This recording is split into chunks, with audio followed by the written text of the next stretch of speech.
Alors, mes filles et mes jeunes sœurs, une question vous intéresse.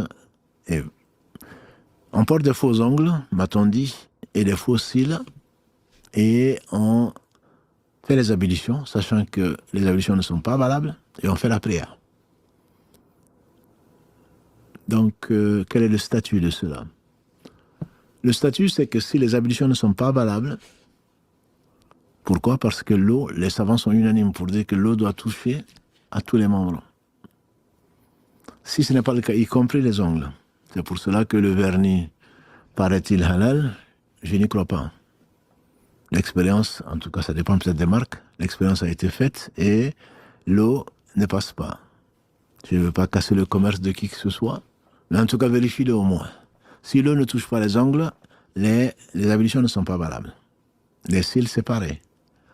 Et le maquillage qui empêche l'eau de toucher la peau, et ça peut être très gras, entre les mascaras et les je ne sais quoi l'autre, si l'eau ne touche pas la peau, les ablutions ne sont pas valables. Et si les ablutions ne sont pas valables, la prière n'est pas valable.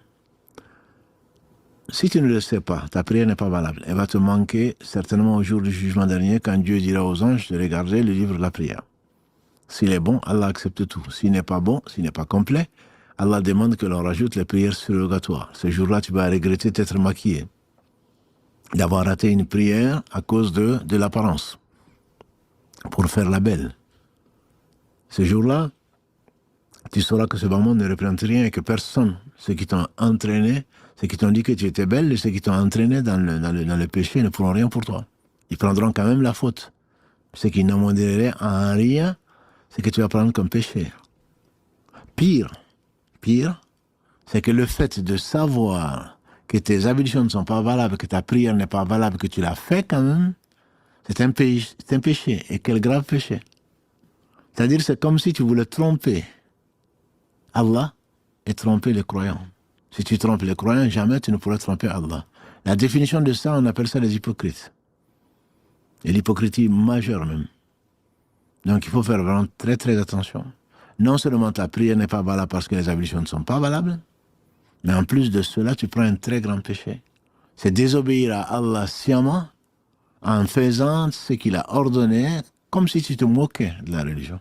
Donc ça devient extrêmement grave. Je ne dis pas qu'il faille ne pas prier parce que tu es maquillé, c'est pas ce que je dis. C'est simplement Allah a acheté aux croyants leur personne et leur bien en récompense du paradis. Verset 111 de la sourate 9. Et donc ne laisse pas la vie de ce bas monde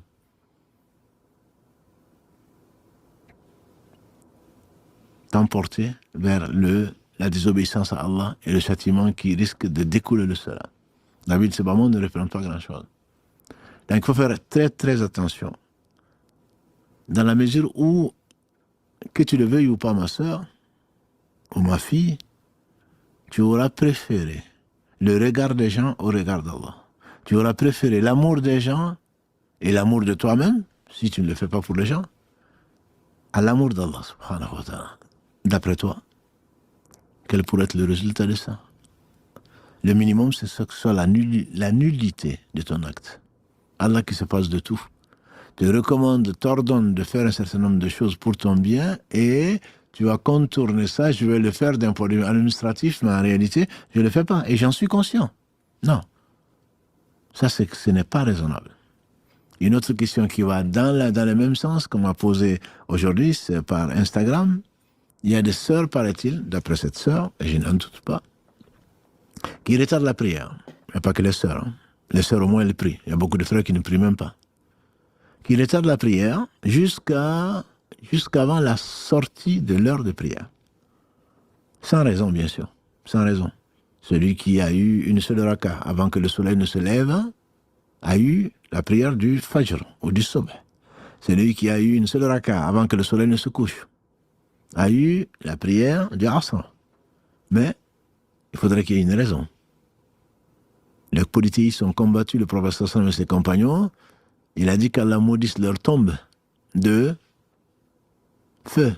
Et ils mettent leur tombe dans leur feu plutôt qu'Allah les maudisse et mettent du feu dans leur tombe parce qu'ils nous ont empêché de prier la prière du milieu qui était, et par définition, la prière du Asr. En tout cas pour l'explication la plus connue et probablement la plus juste. Salat al-Wusta, c'est la prière du Asr.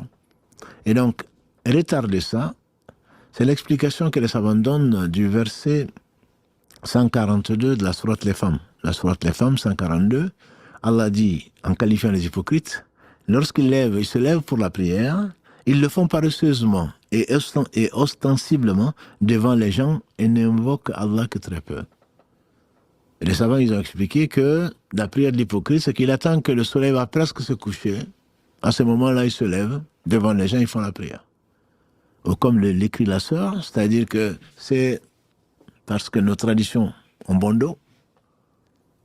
Le Maghreb va arriver, surtout pendant le Ramadan d'ailleurs. Le Maghreb va arriver, et on sait, dans certaines écoles, comme l'école Maliki, le Maghreb, c'est vraiment l'heure du crépuscule passe très vite. C'est 30 minutes, à peu près. Le temps que l'obscurité embrasse et recouvre le monde. Ça ne prend, c'est pas jusqu'au Isha. Ça, c'est l'avis que je connais de l'école Maliki.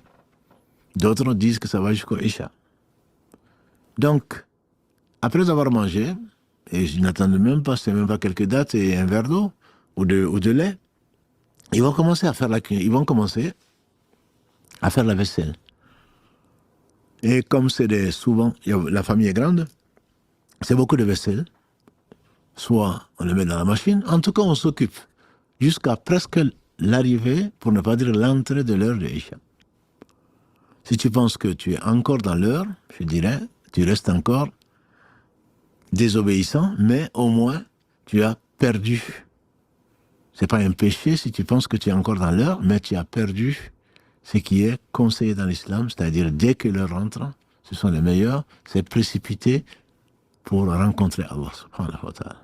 Il t'a fait vivre jusque-là. Il t'a honoré. Il t'a fait miséricorde pour que tu prennes devant lui, pour qu'il t'accepte, pour qu'il te rapproche, pour qu'il te lave de tes péchés. Tu préfères faire la vaisselle, tu préfères terminer de regarder le match de foot, tu préfères finir de manger.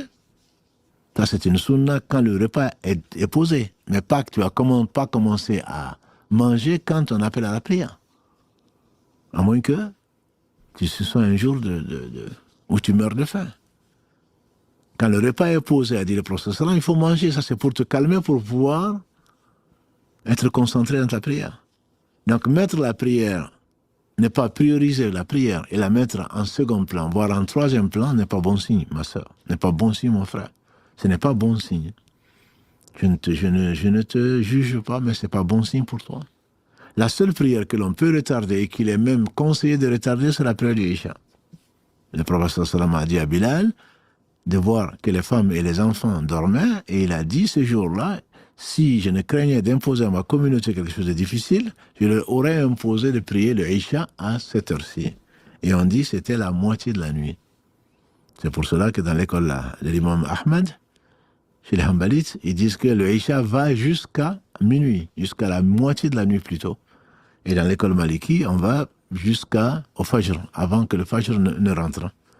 Voilà. Mais le Isha, il est conseillé de le retarder tout le temps que tu retardes le Isha.